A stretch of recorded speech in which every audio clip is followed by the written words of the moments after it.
روزہ ڈھال ہے اور جہنم سے آزادی کا ایک اہم ذریعہ ہے۔ روزہ اللہ اور بندے کے مابین ایک راز ہے۔ روزہ نور ہے، ضیاء اور روشنی ہے، اور آقا کریم صلی اللہ علیہ وآلہ وسلم نے روزے کی فضیلت بیان کرتے ہوئے ارشاد فرمایا کہ ہر شے کی کوئی زکوٰۃ ہوتی ہے، انسان کے جسم کی زکوٰۃ روزہ ہے۔ اگر روزہ رکھے گا تو جسم زکوٰۃ ادا کرے گا، جس طرح زکوٰۃ سے مال پاک ہوتا ہے، روزے سے جسم پاک ہو جاتا ہے۔ اور روزہ ویسے بھی انسان کے لیے شفا کا پیام ہے۔ فرمایا کہ سحری کھایا کرو، کیونکہ سحری کے کھانے کے اندر بھی اللہ نے برکت رکھی ہے۔ تو یہ ماہ سیام اپنے دامن میں برکتیں لے کر، رحمتیں لے کر نازل ہوتا ہے۔ اس کا پہلا حصہ رحمت، درمیانی حصہ مغفرت، اور آخری حصہ جہنم سے آزادی کا مژدہ جاں فضا ہے۔ حدیث میں آتا ہے کہ اللہ نے میری امت کو رمضان المبارک کے روزے کے حوالے سے 5 چیزیں ایسی عطا کی ہیں جو اس سے قبل کسی امت کو نصیب نہیں ہوئی۔ ایک تو یہ کہ رمضان المبارک کے اندر روزہ رکھنے والے کے معدے سے جو بو نکلتی ہے، اللہ کو وہ مشک سے زیادہ محبوب ہے۔ دوسری بات کہ جب ماہ سیام آتا ہے تو شیاطین کو جکڑ دیا جاتا ہے۔ تیسری بات کہ روزے دار جب تک روزے میں رہتا ہے، فرشتے اس کے لیے مغفرت کی دعائیں کرتے رہتے ہیں۔ اور چوتھی بات، جب ماہ سیام کی آخری رات آتی ہے تو اس کے سارے گناہوں کو بخش دیا جاتا ہے اور اس کو جہنم سے آزادی کا پروانہ مل جاتا ہے۔ بلکہ ایک صحابی نے حضور سے عرض کی کہ آقا کریم، جو یہ جہنم سے آزادی کا پروانہ مومن کو ملتا ہے تو کیا یہ لیلۃ القدر کی رات ہے؟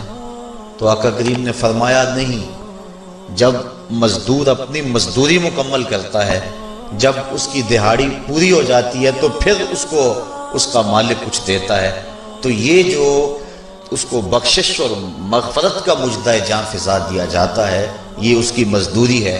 اور فرمایا کہ جو لیلۃ القدر کی برکتیں اس کو حاصل ہوتی ہیں، یہ اس کے علاوہ ہیں۔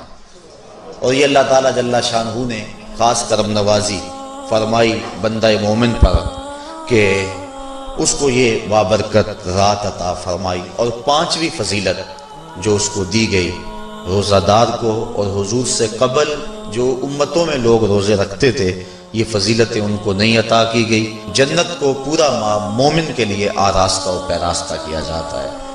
حضرت ابو ہریرہ رضی اللہ تعالی عنہ سے ایک روایت مروی ہے جس کو امام بخاری اور امام مسلم نے روایت کیا کہ آقا کریم علیہ السلام نے ارشاد فرمایا، قال اللہ عز وجل، اللہ جل شانہ ارشاد فرماتا ہے، کل عمل ابن آدم لہو، ابن آدم کا ہر عمل اسی کے لیے ہے، الا الصوم فإنہ لی، ہاں مگر روزہ ہے جو وہ میرے لیے رکھتا ہے، وأنا أجزی بہ، اور اس کی جزا میں اسے دوں گا، والصیام جنۃ، اور سیام روزہ ڈھال ہے، فإذا کان یوم صوم احدکم فلا یرفث ولا یصخب، فإن صابہ احد او قاتلہ فلیقل انی صائم انی صائم، والذی نفس محمد بیدہ لخلوف فم الصائم اطیب عند اللہ من ریح المسک، للصائم فرحتان یفرحہما اذا افطر فرح بفطرہ واذا لقی ربہ فرح بصومہ۔ تو فرمایا کہ جب کوئی شخص روزہ رکھتا ہے تو اس کا یہ عمل اللہ کے لیے ہے اور اللہ تعالیٰ اس کی جزا دے گا۔ روزہ ڈھال ہے، جب کوئی شخص روزہ رکھے تو وہ اس کے اندر کوئی اللہ کی نافرمانی نہ کرے، یہاں تک کہ اگر اس کو کوئی شخص گالی بھی دے تو وہ یہ کہے کہ میرا روزہ ہے، میں صائم ہوں، میں نے روزہ رکھا ہوا ہے، یہ کہہ کہ لڑنے والے کو، الجھنے والے کو ٹال دے۔ حضور نے ارشاد فرمایا مجھے قسم ہے اس رب کی جس کے قبضے میں محمد کی جان ہے کہ روزہ دار کے معدے سے جو بو نکلتی ہے اللہ کو وہ مس یعنی کستوری کی خوشبو سے زیادہ محبوب ہے۔ اور روزہ دار کے لیے دو خوشیاں ہیں، ایک خوشی اس کو اس وقت ملتی ہے جب وہ روزہ افطار کرتا ہے، اور دوسری خوشی اس کو اس وقت ملتی ہے جب اس روزے کے صلے میں اسے اپنے رب کا دیدار نصیب ہوگا۔ یہ بات ذہن میں رکھیں کہ اس دنیا پر سب سے بڑی دولت جو حضرت انسان کو دی گئی ہے وہ دولت ایمان ہے، اور قیامت کے دن سب سے بڑی دولت جو اہل ایمان کو دی جائے گی وہ اللہ تعالیٰ کا دیدار ہوگا۔ جنت کے حور و قصور، جنت کے محلات، جنت کی عالی نصب نعمتیں، دنیا کی کوئی دولت اور دنیا کی کوئی نعمت